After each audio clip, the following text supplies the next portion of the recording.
पूज्य माता जी एक अनोखी कृति थी जिसका मुकाबला 19वीं सदी में कोई नहीं मिला। पूज्य माता जी पास रहने का मुझे सौभाग्य बालपन से मिला। सन 1972 में मैं मुनि सुपाल सागर जी, बोध सागर जी, समोद सागर जी महाराज के साथ में समय शिखर की यात्रा कराने गया था। तो शिखर जी में पूज्य माता जी थी और कलकत्ते की ओर बिहार कर रही थी माता जी। तो माता जी ने सुपाल सागर महाराज से कहा, इस छोरे को मुझे दे दो, 4 महीने के लिए मैं पढ़ा करके इसको वापस भेज दूंगा। महाराज ने स्वीकृति दे दी और कहा, बेटा तुम माता जी के साथ जा और पढ़ना। शिखर जी से माता जी बिहार कलकत्ता की ओर हुआ। उसमें कल्याण जी पाटनी, शांतिलाल जी, कई लोग महानुभाव साथ में थे, जयकुमार जी काला वगैरह, सीताराम जी पाटनी आदि अनेक लोगों ने माता जी का बिहार कराया, चातुर्मास कराया कलकत्ते के अंदर, बालिका विद्यालय के अंदर। माता जी की लगन, निष्ठा, गुरु के प्रति श्रद्धा अकाट थी।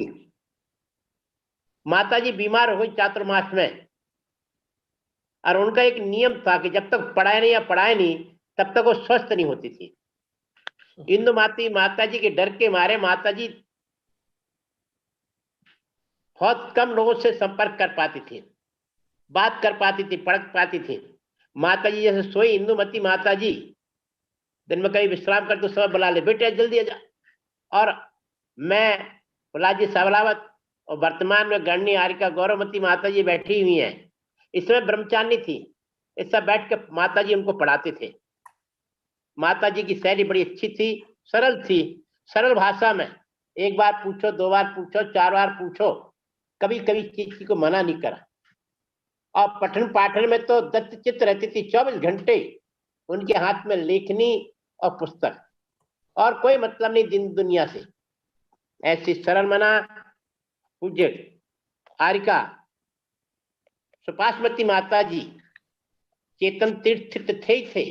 उन्होंने अचेतन तीर्थों का भी निर्माण किया, और चेतन तीर्थ में आज गौरवमती माता जी सामने विराजमान है। उन्हीं की प्रतिकृति, उन्हीं के अनुसार माता जी का प्रवचन भी पूरा सुपाश्वती माता जी काफी प्रवचनों की काफी यदि देखा जाए तो गौरवमती माता जी ने पूरा अपनाया। बहुत सरल मन से पूज्य माता जी ने उनकी भैयावृत्ति की। गौरवमती माता जी ने 24 घंटे लगातार सेवा सुसेवा की। माता जी का हम पर बड़ा उपकार। मानसरोवर में जयपुर में चातुर्मास हो रहा था, चातुर्मास के पश्चात भीलवाड़ा की प्रतिमाओं का प्रतिष्ठा होनी थी। मुझे बुलाया, बोले धर्मचंद, मुझे शास्त्री नहीं कहूंगा मैं, मुझे धर्मा ही कहूंगा मुझे। बोलो माता जी क्या बात है? बोले प्रतिष्ठा करानी है। हमने जरूर कराएंगे। और ठाट बाट के साथ में वहां पंचकर्मा प्रतिष्ठा संपन्न हुई। कई बार प्रतिष्ठाओं में जाने का अवसर मिला, माता जी सानंद में कराने का, बड़े बड़े विधान कराए, नागौर में, शिखर जी में, कई जगह बड़े बड़े विधान कराने का भी अवसर मुझे मिला। और माता जी मुझे अपना बच्चा ही मानती थी। जैसे प्रमिला जी को मानती थी वैसे मुझे बराबर स्नेह देती थी। माता जी साथ में 2.5 साल रहा। कलकत्ता चातुर्मास के बाद में धुलियान चातुर्मास किया, और धुलियान चातुर्मास के बाद में कानगी चातुर्मास तक में रहा। उसके पश्चात में आचार्य श्री धर्मसागर महाराज जी के पाद मूल में वापिस आ गया, और यहाँ आकर के अपना पुराना जो रिवीजन था वो करता रहा, आगे बढ़ता रहा। परम पूज्या माता जी बहुत सरल थे। उनके संस्मरण तो कम कम नहीं तो हजारों संस्मरण मैंने लिख रखे हैं।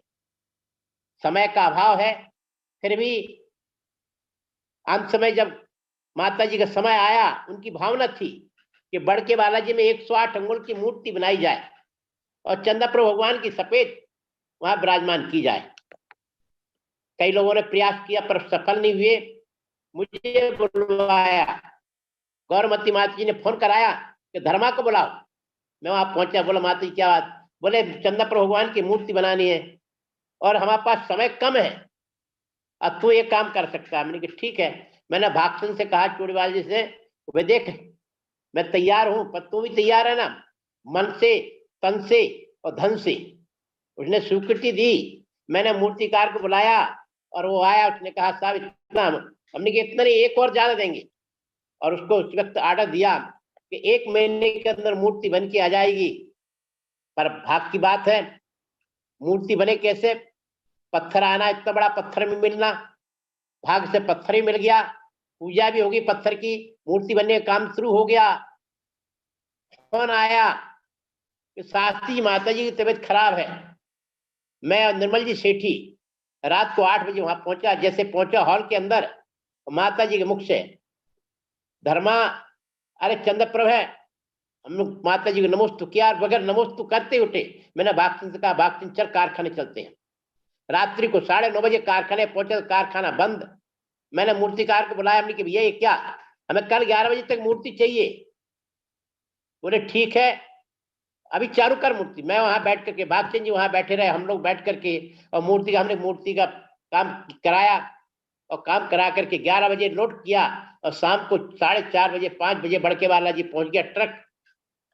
जब वहां पहुंच गया, मैंने गौरवमती माता जी कहा माता जी को ले चलो। तो माता जी बोली, गौरवमती माता जी बोली, शास्त्री यहाँ धूप बहुत है, माता जी को परेशानी होगी, अपन सुबह दर्शन कराएंगे। लेकिन ठीक सुबह कराएंगे, कि मूर्ति बंद कर रखी थी, कपड़े से लपेट रखी थी, कि माता जी को पहले माता जी को दर्शन कराना, उसके बाद दूसरों को कराना। अब रात्रि में तबीयत ज्यादा खराब हो गई, 3 बजे करीब करीब माता जी ने बोला भाई व्यवस्था कर, कोई माता जी को दर्शन कराना, मूर्ति देखना चाहते हैं। हमने कहा रात्रि को इतनी दूर अंधेरे में पड़ी है, मूर्ति वहां रखी उतारी हुई है, एक फल्लांग दूर। चलो व्यवस्था करी, व्यवस्था की उनकी सांस उखड़ी, और सांस उखड़ी, वैद्य जी वगैरह आ गए, सुशील जी वैद्य जी वगैरह, और पूरा हॉल भर गया। पर होनी कौन जानता था कि माता जी उसी मूर्ति देखने के लिए रुकी हुई थी। प्रातः काल हुआ, और माता जी जब मूर्ति के सामने पहुंची और मूर्ति देखी, तो मूर्ति को चकटका करके देखती रही। मूर्ति को करीब करीब आधे पौन घंटे तक वहां माता जी उस मूर्ति को निहारती रही, चंद्रप्रभु भगवान को स्तुति करते रही, वंदना करते रही। गौरवमती माता जी, साधवादमती माता जी और अनेक महाराज वगैरह सब लोग वहां पर उपस्थित थे। उनके सामने मूर्ति की आकृति शुद्धि की गई, और आकृति शुद्धि होने के पश्चात मूर्ति को देख करके माता जी को कमरे में लाकर विराजमान किया।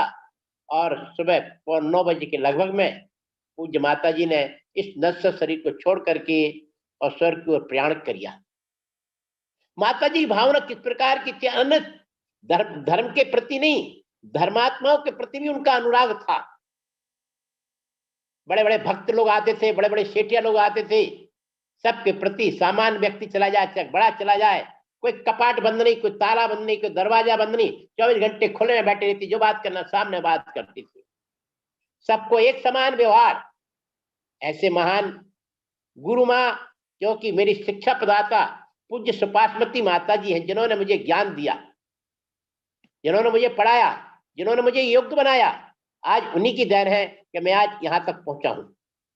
ऐसी गुरु माँ सुपाश्मती माता जी के चरणों में कोटि कोटि नमन करता हूं, और प्रार्थना करता हूं कि मुझे हर जन्म में गुरु माँ सुपाश्मती माता जी जैसे ज्ञान देने वाली माता मिले मुझे, क्योंकि माता जी का ज्ञान अगाध था, इतना अगाध था, उनका बराबर कोई नहीं कर सकता था।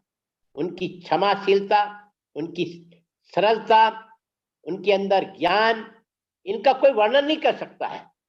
कोई कितना ही वर्णन करना चाहे, उनके गुणों का कोई वर्णन नहीं कर सकता है। ऐसी पूज्य माँ सुपाश्मती माता जी जब मध्यलोक बनवाया प्रेमिला जी के माध्यम से, प्रेमिला जी ने बहुत सहयोग, अथक प्रयत्न किया। तो समय पंचकर्मा प्रतिष्ठा में पूज्य ब्रह्मचारी बाबा जी, सूरजमल जी बाबा जी साथ में प्रतिष्ठा कराने में मैं साथ में था।